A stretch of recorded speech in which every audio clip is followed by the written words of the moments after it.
Sé que es un día difícil, una hora difícil. El viernes por la tarde uno siempre lo tiene como pensado para otras cosas, pero su presencia aquí es una acción demostrativa del interés por este tipo de actividades que nutren el espíritu y que enriquecen pues nuestra vida, más allá de un viernes por la tarde. Entonces, muchas gracias de verdad por venir, por estar acá.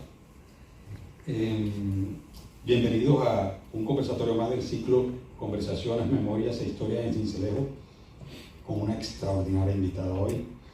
Un saludo especial al gerente Edwin Carrillo y al equipo logístico que hace posible esta actividad, que es buen amigo y el jovencito también. Gracias.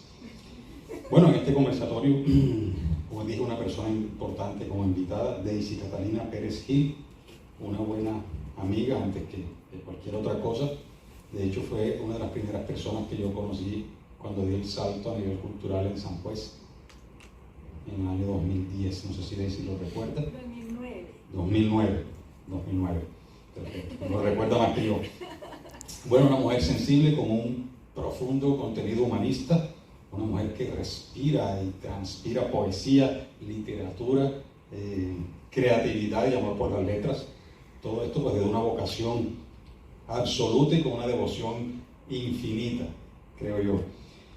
Daisy Catalina es sucreña de corazón, exponente de su esencia desde las letras, en especial de la poesía y los poemas, con una trayectoria notable y notoria en el mundo literario de la región, lo que la ha convertido en un referente local y regional, y yo me atrevería a decir que nacional, porque a cada rato uno encuentra cosas de ella fuera de las fronteras y es un referente ya muy reconocido. El conversatorio de esta tarde lleva por título Mujeres y Poesía, breve iconografía de la literatura escrita por mujeres en el hoy departamento de Sucre, porque vamos a hacer pues un viaje al pasado cuando todavía no era Sucre, esto era Bolívar, pero ya se proyectaba que iba a tener un protagonismo desde un gentilicio distinto. Antes de iniciar este prometedor diálogo, voy a leer un breve perfil de nuestra invitada. Daisy Catalina Pérez Gil nació en Zipaquirá, Cundinamarca, en 1983, pero es hija adoptiva de Sincelejo.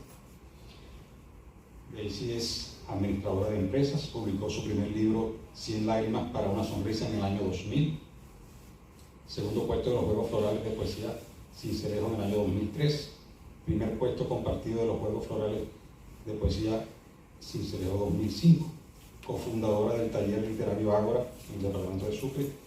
En el año 2007 publicó su segundo libro, Sosteniendo la tarde, de Ágora Editores. Sus textos han sido incluidos en las antologías Splin del Sinú en el 2020 de la Universidad del Sinú, Mariposas de Mujer en el 2021, editorial Páginas de Agua, Luz, al vórtice de las palabras, cartografía poética de mujer colombiana en 2022, editorial Escarabajo. Además, han sido publicados en suplementos literarios del Salvador y plataformas digitales como Papel y Lápiz, editorial colombiana, y Claro Oscuro, blog literario. Daisy es miembro de la Unión de Escritores de Sucre y del colectivo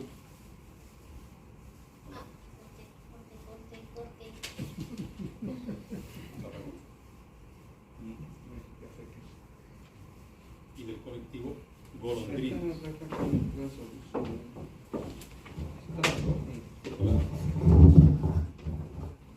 Su poemario inédito acerca de dar a luz y otras sombras aborda temáticas relacionadas con la maternidad.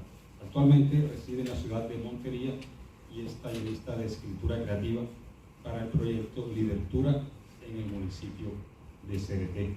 Eso confirma el hecho de su proyección regional, más allá de su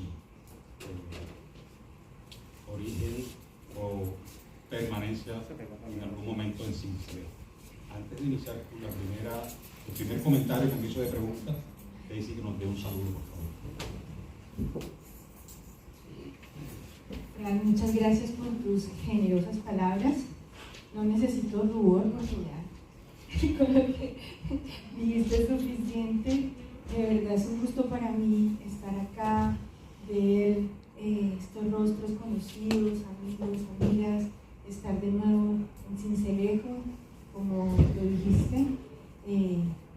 Esta tierra me adoptó hace ya 25 años. Yo soy cincelejana, sucreña de corazón, y me alegra mucho esta invitación y hablar de algo que me apasiona, de la poesía, pero también poder contarles todas las historias y de todas las maravillosas mujeres escritoras de nuestro departamento. Entonces, pues vamos a entrar en materia. Gracias. Generalmente,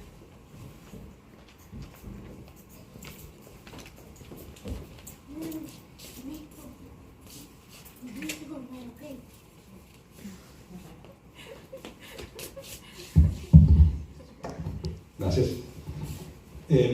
Generalmente el formato que se le da a estas actividades es tipo conversatorio, pero para el caso de hoy y por el tema y por la intencionalidad que llevamos a hacer un recorrido histórico, va a ser un tanto distinto, en el sentido de que va a ser una presentación, un recorrido cronológico para que los que no conozcan mucho de la historia literaria donde las mujeres han sido protagonistas tengan especial interés por algunos nombres que les van a parecer pues sorprendentes y que de seguro muy poco conocen. Entonces, que ella va a empezar su presentación, pero yo quiero hacer un comentario previo antes, en el sentido de que qué tan importante han sido las mujeres en la construcción de identidad regional desde la literatura en el hoy departamento de Sucre, y por qué ese protagonismo no ha sido principal, sino secundario e incluso esporádico o muy oculto, desconocido, underground, como dirían algunos. Entonces eso es lo que queremos con este conversatorio de hoy, visibilizar todas esas fantásticas mujeres, su obra, y convertirlas en referentes, convertirlas en arquetipos para las nuevas generaciones de escritoras, que hay algunas aquí muy notables, y también se interesen por conocer su obra más allá del nombre, porque a veces uno se aprende el nombre pero no profundiza más en la historia de vida de las personas, y eso creo que es muy importante. Entonces, Daisy, pues la presentación y el auditorio es tuyo. Se pueden hacer algunas intervenciones y me gustaría que fuese de ese modo para hacerlo más dinámico e interactivo con el público.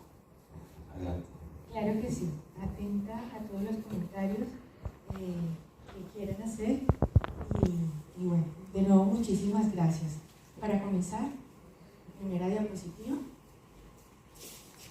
Quise comenzar con esta frase histórica de nuestra poeta suramericana Gabriela Mistral, que dice: el mundo fue más hermoso desde que me hiciste aliada, cuando junto de un espino nos quedábamos sin palabras y el amor como el espino nos traspasó de fragancia.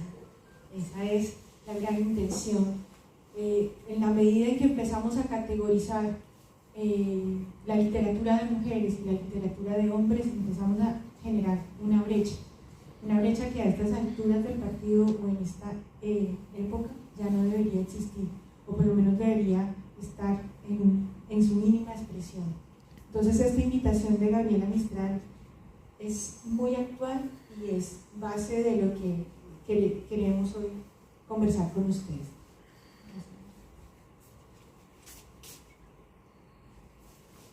Cuando mi querido amigo Fran me invita a este conversatorio y me dice: vamos a hablar de mujeres y poesías, lo primero que me vino a la mente fue este libro maravilloso de nuestra Virginia Woolf, londinense, de hecho, Una habitación propia. Y es que este libro de ella surge cuando le dicen: bueno, Virginia, queremos que hables sobre mujeres y novelas. Y en esos cuestionamientos, Virginia empieza a preguntarse: bueno, en un tema tan vasto, ¿qué podemos hablar? Mujeres y novela. Y me pareció muy similar. Y eso dio origen a este maravilloso libro, Una habitación propia. Virginia Woolf, a pesar de que crece en una familia económicamente pudiente y tiene un papá que de pronto fue avanzado a su época, cuando llega a la edad de entrar a la universidad, pues no se le permite, ni a ella ni a su hermano. Solo pueden ir a la universidad sus hermanos varones. A pesar de que ella era brillante desde que era una niña, o sea, podemos imaginárnosla, y una persona ávida de conocimiento, que se le niega ese espacio. ¿Cuándo logra ella empezar a explorar toda su creatividad?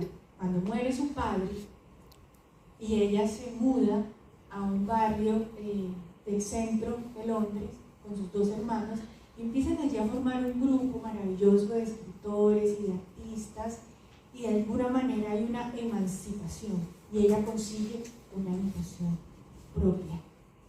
Liberarse de muchos pesos sociales que no le permitían escribir o explotar a cabalidad todos los talentos que ella tenía. La conclusión a la que ella llegó era precisamente eso, que una mujer para poder escribir novelas necesitaba una habitación propia. Y es que las causas por las que no son tan visibles las obras de las mujeres en la literatura son las mismas causas por las que no pasa lo mismo en la ciencia, en la economía, en la política. Las mismas causas que nos indican por qué, por ejemplo, cualquier persona sabe quién es Albert Einstein, quién fue Albert Einstein, pero no conocen quién fue Marie Curie. Las mismas razones. Entonces, en 1929, mira esta frase tan importante: una mujer debe tener dinero y una habitación propia si va a escribir ficción. Si ella que tenía esa expresión. Claro, de hecho, cuando a uno le preguntan o uno quiere indagar sobre un poeta chileno o del Cono Sur, uno siempre se le viene primero a la mente Pablo Neruda, pero tan premio Nobel fue Gabriela Mistral como Pablo Neruda. Entonces vemos cómo está el sesgo ese ahí del machismo o de mirar siempre más los logros del hombre y no tanto a la mujer. Y que tú hayas empezado mostrando la primera diapositiva con Gabriela Mistral me parece muy pertinente. Excelente ejemplo, gracias Juan. Por ejemplo, yo conocí a Gabriela Mistral en la escuela normal como pedagoga, antes que como poeta, y conocí a Pablo Neruda mucho antes, así como he conocido muchos autores varones mucho antes que muchísimas escritoras valiosas. Y uno tiende a aprenderse, por ejemplo, o a conocer más 20 poemas de amor y una canción desesperada, yo lo digo por mí, que cualquier otro poema de autoría de Gabriela Mistral. Y yo hasta te lo puedo decir, puedo escribir los versos más tristes esta noche, escribir por ejemplo La noche está estrellada y tiritan azules los astros a lo lejos, pero de Gabriela Mistral no me sé nada. Lo peor es que estoy en las mismas. pero es así, es así.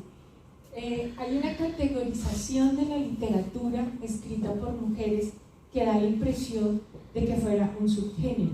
Durante mucho tiempo se habló de literatura femenina.